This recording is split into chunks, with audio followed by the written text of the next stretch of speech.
तो आज हम आपके लिए एक ऐसी जानकारी लेके आए हैं कि किसी भी फ़िल्म को बनाने के लिए क्या-क्या खर्चे आते हैं और किस तरह से डायरेक्टर मैनेज करते हैं, उसके बारे में आपको ये जानकारी देने आया हूँ दोस्तों। तो दोस्तों किसी भी अगर कोई भी फ़िल्म का निर्माण होता है तो आजकल उसके लिए डायरेक्टर एक नियम तैयार करते हैं कि क्या-क्या अपने को खर्चे बताना है बजट में।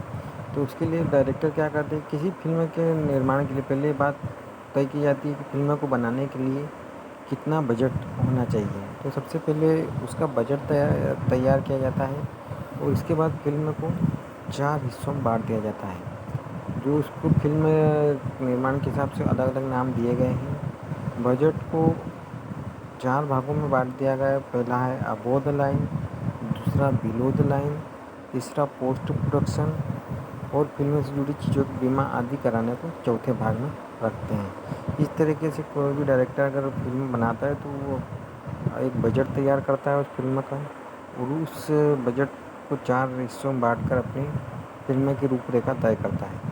अबोव द लाइन मतलब अबोव द लाइन से मतलब है बड़ी चीज़ों से। यहाँ हम इस फ़िल्म के बड़े खर्च की तरफ भी देख सकते हैं। जैसे इसमें स्क्रिप्ट, प्रोड्यूसर, निर्देशक और अभिनेता और अभिनेत्रियों पर होने वाले खर्चों को होने वाले पैसों को जोड़ा जाता है अबोव द लाइन में। सबसे पहले किसी फ़िल्म के लिए स्क्रिप्ट पर बात होती है। स्क्रिप्ट किसी पटकथा या लेखक लिखकर देता है, तो इसके बदले में उसे दिए जाने वाले पैसे का ज़िक्र फ़िल्म के बजट में भी किया जाता है। यदि किसी मशहूर आदमी की ज़िंदगी पर फ़िल्म बन रही है तो उसके परिवार से इसके लिए पहले परमिशन लेना होती है और इसके लिए भी बजट में पैसा तय किया जाता है।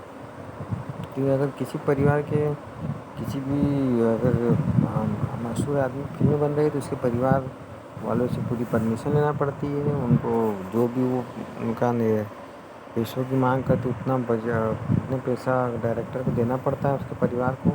उसके बाद जाके वो परमिशन देते हैं, तब वो उस मशहूर आदमी की जीवन पे आधारित फ़िल्म बना सकते हैं। आमतौर पर ये देखने में आता है किसी की ज़िंदगी को पर्दे पर उतारने के लिए निर्माता को एक अच्छा खासा पैसा देना पड़ता है।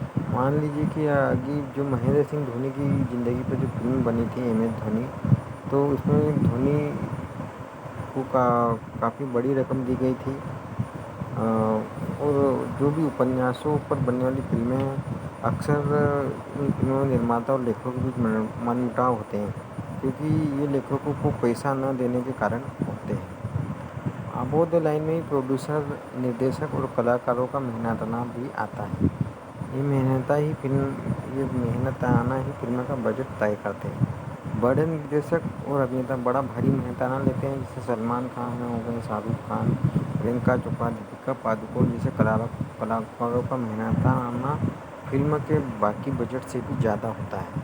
सलमान और शाहरुख जैसे स्टार एक फ़िल्म के लिए 30 से 40 करोड़ रुपए तक लेते हैं और हॉलीवुड में तो और भी मेहनताना ज़्यादा होता है कलाकारों का। किसी भी फ़िल्म के बजट का जो दूसरा हिस्सा होता है उसको बिलो द लाइन कहते हैं। इसके लिए भी एक बड़े बजट का इस्तेमाल करना होता है। बिलो द लाइन में उन खर्चों को रखा जाता है जो बहुत बड़े नहीं लगते हैं, जिन पर कम चर्चा होती है। अब मान लीजिए कि किसी हीरो ने कितनी फीस ली, इस पर खूब खबरें सुनने को मिली, लेकिन हेयर स्टाइलिस्ट और कैमरा ऑपरेटर पर खर्च के बारे में सुनने को मिलता है। वो खर्च जिनके बारे में बातें भले ही कम हो लेकिन बहुत अहम होते हैं, उन्हें बिलो द लाइन कहते हैं। इस बजट का लेखा जोखा अलग से रखा जाता है, यानी कि अबोव द लाइन से इसे अलग रखा जाता है। फिल्म में हीरो हीरोइन, निर्देशक और प्रोड्यूसर के अलावा भी बड़ी टीम की ज़रूरत होती है। इस बड़ी टीम का budget below the line budget होता है। बिलो द बजट में असिस्टेंट डायरेक्टर आते हैं, art director, camera operator, graphic artist, sound engineer, technical director जैसे बहुत से लोग काम करते हैं। ये सब फिल्म का अहम हिस्सा होते हैं। इन सब की अच्छी खासी फीस होती है। अच्छा नाम रखने वाले हेयर स्टाइल एक दिन की लाखों में फीस लेते हैं। फिल्म एडिटर भी भारी फीस लेते हैं। विज्ञापन, आजकल विजुअल इफ़ेक्ट्स ने भी फ़िल्मों का काफ़ी बजट बढ़ा दिया है। पिछले कुछ सालों में आपने देखा होगा कि विजुअल इफ़ेक्ट के कारण का रोल बहुत अहम हो गया है और किसी भी फ़िल्म में स्टेटमेंट को पैसा कम ही जा कम दिया जाता है। इसकी वजह भी यही है कि पहले क्या क्या होता था, पुरानी फ़िल्मों में विजुअल इफ़ेक्ट नहीं थे, तो उसके लिए किसी डुप्लिकेट का इस्तेमाल किया जाता था या डुप्लिकेट स्टंटमैन का इस्तेमाल किया जाता था और वो हीरो की जगह वो स्टंट करते थे। लेकिन जब से विजुअल इफ़ेक्ट्स का इस्तेमाल हुआ है, तो स्टंटमैन का उपयोग का यूज़ भी फ़िल्मों में कम किया जाता है और विजुअल इफ़ेक्ट्स के ज़रिए इस तरह के सीन दिखा दिए जाते हैं जो कि पहले संभव नहीं थे। हाल ही में आई फ़िल्म बाहुबली आपने देखी होगी और हॉलीवुड की फ़िल्म अवतार भी देखी होगी, जिसमें काफ़ी विजुअल इफ़ेक्ट्स का इस्तेमाल हुआ था और बाहुबली के बजट का एक बहुत बड़ा हिस्सा विजुअल इफ़ेक्ट के पर ही खर्च हुआ था। हॉलीवुड की फ़िल्म अवतार और लॉर्ड्स ऑफ रिंग्स जैसी फ़िल्मों में 10 करोड़ डॉलर विजुअल इफ़ेक्ट पर खर्च किए गए और आजकल जो विजुअल इफ़ेक्ट्स का प्रभाव बढ़ता ही जा रहा है और उसका खर्च भी बढ़ता जा रहा है। और इंश्योरेंस जैसे और भी कई खर्चे फिल्म बजट में हॉलीवुड और बॉलीवुड दोनों में आजकल एक और बड़ा खर्च जो बहुत बहुत बड़ा हिस्सा होता है, वो है बीमा। क्योंकि देश विदेश में शूटिंग के दौरान किसी भी तरह का हादसा हो सकता है, इसके लिए फिल्म के सदस्यों, कैमरे और तमाम महंगे सामानों का बीमा कराना बहुत ज़रूरी होता है। ये सब फिल्मों के बजट का चौथा भाग कहा कहा जाता है। इसमें इससे फिल्म के विज्ञापन होने वाले खर्च को भी जोड़ा जाता है। पिछले कुछ सालों से फिल्म के प्रमोशन पर बजट का एक बड़ा हिस्सा खर्च किया जाता है।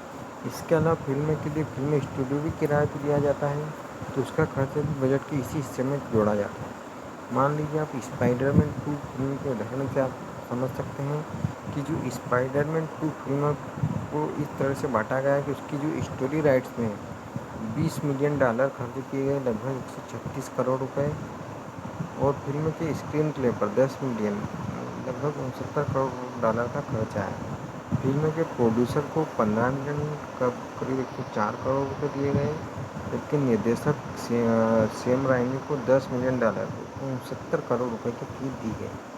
फिल्म के जो मुख्य कलाकार थे टोबी मेगुइर को 17 मिलियन 105 करोड़ की राशि लगभग 105 करोड़ की राशि दी गई और क्रिस्टन डंट को 7 मिलियन 12 करोड़ रुपए लगभग दिए गए, जबकि अल्फ्रेना मोलिना को 3 मिलियन डॉलर की फीस दी गई और दूसरे कलाकारों को भी 3 मिलियन दिए गए। प्रोडक्शन में 45 मिलियन, विजुअल इफेक्ट्स पर 65 मिलियन, संगीत पर 5 मिलियन, कंपोजर को 2 मिलियन दिए गए। इस तरह से स्पाइडरमैन फिल्म का कुल बजट 202 मिलियन डॉलर हुआ। तो दोस्तों, ये थी फिल्म की कहानी कि किस तरीके से फिल्म का बजट, एक फिल्म बनाने के लिए डायरेक्टर प्रोड्यूसर क्या क्या करना पड़ता है, किस तरीके से फिल्म का बजट तैयार मतलब बनाने के लिए पहले फिल्म का बजट तैयार किया जाता है, उसके बाद उस बजट को 4 हिस्सों में बांटकर पूरी फिल्म की रूपरेखा बनाई जाती है और उसके अनुसार ही वो अपना जो भी है वो पैसों की व्यवस्था करते हैं और फिल्म बनाने का काम चालू करते हैं। तो दोस्तों, ये थी जानकारी फिल्म निर्माण से जुड़ी हुई। और भी रोचक जानकारी के लिए मेरा चैनल देखते रहिए, न्यू आइडिया, और चैनल को लाइक कीजिए, सब्सक्राइब कीजिए। धन्यवाद दोस्तों।